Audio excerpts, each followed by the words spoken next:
Hello students, now once again welcome to Rashmi Singh classes. Today's same topic, weavers, iron smelters and factory owners. The first part of this chapter we have finished, in which we have studied about the cotton textile industry. In second part we are going to study about the iron and steel industry. Iron smelters के बारे में पढ़ेंगे, हैं? ठीक है. सबसे पहले we'll begin this session with a small story. The sword of Tipu Sultan and wood steel. So who was Tipu Sultan? We have studied about the Tipu Sultan in the previous chapters also. Tipu Sultan was the ruler of Mysore and he fought 4 wars with Britishers known as Anglo-Mysore wars and 4 wars he fought with Britishers, and in the 4th war he died fighting with his sword in his hand. अपने हाथ में वो तलवार लेके जब 4th war हो रही थी in between the Britishers and Tipu Sultan, इसमें टीपू सुल्तान हार जाते हैं, इनकी सोर्ड इनके हाथ में ही होती है, ठीक है. Died fighting with his sword and this sword was very very important. मैं सोर्ड को क्यों एम्फेसाइज कर रही हूँ? बिकॉज सोर्ड जिस भी मेटल से बनी हुई थी, that metal was very precious.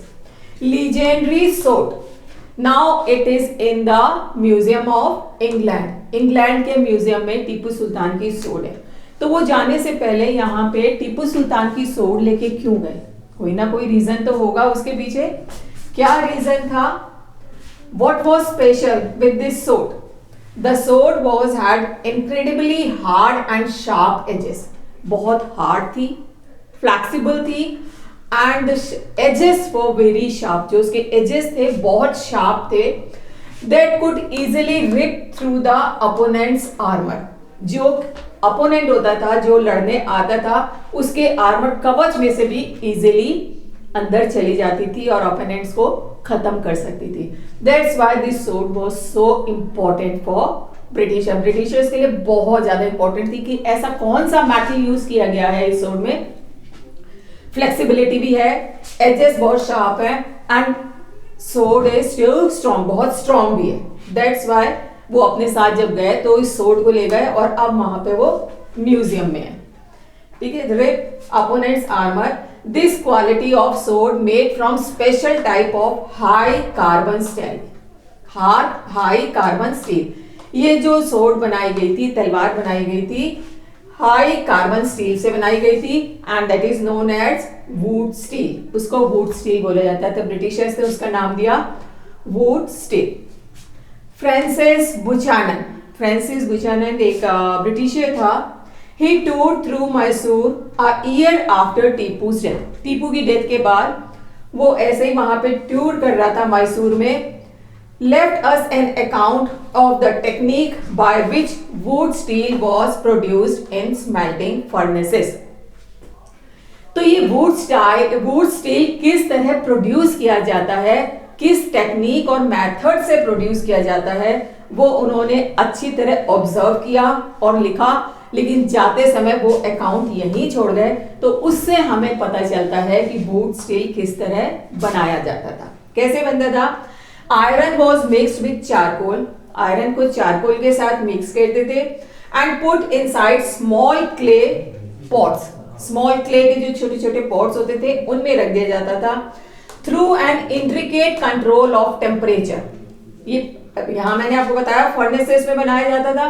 Furnaces क्या होती है? बड़ी बड़ी भट्टियां होती हैं और उसमें टेम्परेचर कंट्रोल किया जाता था, किस लेवल तक लेके जाना है. मतलब ये स्पेशलाइज्ड कम्युनिटी होती थी जो ये वुड स्टील को बनाया करती थी. Through an intricate control of temperature the smelters produce iron ingots that were used for sword making. और उसके बाद जो आयरन मेल्टिंग पोजीशन में निकलता था उससे सोर्ड बनाई जाती थी. क्लियर, समझ में आया? और इन भट्टियों में लगातार चारकोल जलता रहे, इसके लिए वो बेलोज यूज किया करते थे. बेलोज क्या होता है आपने देखा होगा. This is a special device जिससे हवा कंटिन्यूअस सप्लाई की जाती है फर्नेसेस के अंदर ताकि चारकोल उसमें जलता रहे। इसका एक छोटा सा एग्जाम्पल आप उससे भी देख सकते हैं। जो चूल्हा होता है, वो गांव वाले जो हैं बच्चे हैं वो पहचान जाएंगे। तो एक लंबी सी एक रॉड होती है, हॉलो होती है, उसमें से फूंक मारते हैं ताकि वो कोयला जलता रहे। इसी तरह बेलोस के थ्रू ये जो फर्नेसेस होती थी उसमें चारकोल जलता रहता था और एक टेम्परेचर प्रोड्यूस करता था जिसकी वजह से वुड स्टील प्रोड्यूस किया जाता था। Clear? And woods is an anglicised version of, इसका जो इस्पात या जो निकल के आता था हमारा आयरन, उसको जो ब्रिटिशर्स थे वो कहते थे वुड्स।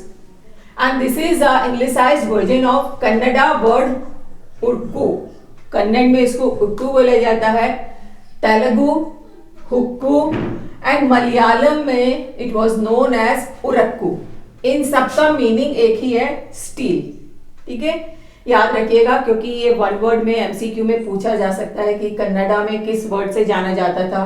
तो उक्कू एंड तेलुगु हक्कू एंड मलयालम उरक्कू एंड स्टील के सब नाम है। और जो एंग्लिसिस्ट वर्ड था इसका that is woods. Clear? Now Indian wood steel fascinated European scientist. हमारा इंडियन वुड स्टील इतना ज्यादा स्ट्रॉन्ग था कि यूरोपियन जो साइंटिस्ट थे उनको भी अट्रैक्ट कर लिया उसने। Michael Faraday was the scientist.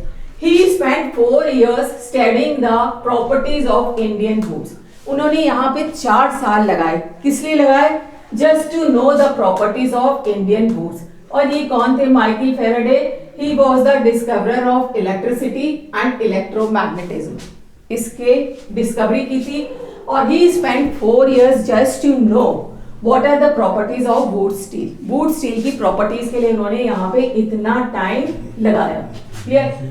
However, the wood steel making process was completely lost by the mid 19th century. Mid 19th century तक ये जो हमारा मेकिंग जो प्रोसेस था वुड स्टील का वो धीरे धीरे फिनिश हो गया। ठीक है, खत्म हो गया। क्यों खत्म हो गया? उसके पीछे भी कई रीजंस थे। तो कौन कौन से रीजंस थे? This industry died because with the conquest of India by Britishers. क्योंकि ब्रिटिशर्स ने यहाँ पे कंट्रोल कर लिया था पॉलिटिकल और economic power.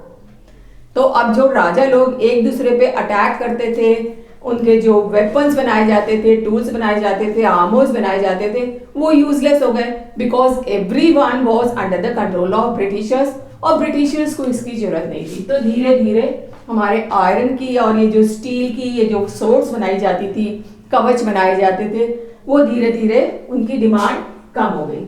And second, import of iron and steel from England. England से आयरन और स्टील इंपोर्ट होने लगा। तो इस वजह से ये जो वुड स्टील प्रोड्यूस किया जाता था इंडिया में, ये इंडस्ट्री धीरे धीरे डिक्लाइन हो गई। क्लियर? समझ में आ गया? Now come abandoned furnaces in villages. धीरे धीरे जो फर्नेसेस थी वो धीरे धीरे खत्म होनी शुरू हो गई, उनको खत्म कर दिया गया। ठीक है।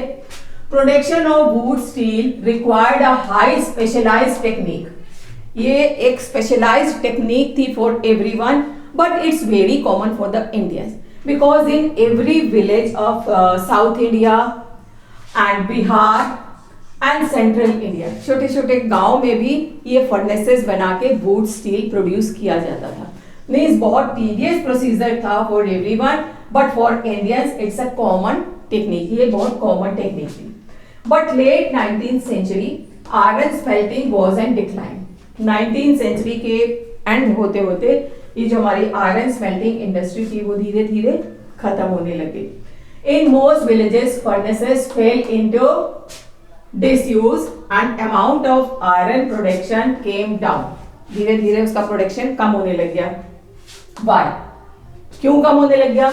Because of forest law. And we have studied about the forest laws in the previous chapter. Previous chapter में हमने क्या पढ़ा है? ये जो ब्रिटिशर्स थे उन्होंने एक फॉरेस्ट लॉ लेके आए रिजर्व फॉरेस्ट के नाम से, कि ये जो फॉरेस्ट है these are reserve, nobody were allowed to enter these forest.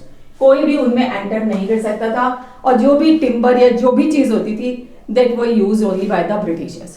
तो इस फॉरेस्ट लॉज की वजह से तो जो स्मेल्टर्स थे, how could the smelters find would and charcoal, क्योंकि वो उस रिस्ट्रिक्टेड एरिया में जा ही नहीं सकते थे, तो वो क्या करते थे, उनको ना चारकोल मिलता था ना उनको वुड मिलती थी, तो उनके लिए प्रॉब्लम हो गई कि फर्नेसेस को कैसे ऑपरेटिव रखें. And second, they often enter the forest secretly. कभी कभी क्या होता था, उनसे आंख बचा के सीक्रेटली वो एंटर कर जाते थे और वहां से लकड़ी वगैरह ले आते थे. लेकिन देखो, they often enter the forest secretly, but in this way they could not sustain their occupation for long. लेकिन इस तरह सीक्रेटली काम करके अपने ऑक्यूपेशन को वो बहुत लंबे समय तक नहीं चला सकते थे, क्योंकि एक बार एंट्री ले लेंगे, 2 बार ले लेंगे, लेकिन लंबे समय तक it was not possible. And smelters had to pay very high taxes to the forest department for every furnaces they used. कई बार जो स्मेल्टर्स होते थे वो कहते थे ठीक है आप हमसे पैसा ले लीजिए और हमें अलाउ कर दीजिए टू यूज द फर्नेसेस, लेकिन अंग्रेजों ने इतना ज्यादा टैक्स लगाया हुआ था उस पे, they had to pay the very high taxes to use these furnaces. एक फर्नेसेस यूज करने के लिए बहुत सारा टैक्स पे करना पड़ता था, and it was not possible for the iron smelters. Clear? इस वजह से ये धीरे धीरे डाउनफॉल शुरू हो गया. And iron was being imported from Britain, और आयरन जो है ब्रिटेन से इंपोर्ट होने लगा. तो यहाँ पे आयरन स्मेल्टिंग की जो इंडस्ट्री थी, जो टेक्निक थी, वो धीरे धीरे डिक्लाइन होनी शुरू हो गई. So this is the first part of iron and smelting industry. समझ में आ गया बेटा? तो अगर आपको समझ में आ गया है, then like and subscribe the channel and don't forget to press the bell icon. Thank you.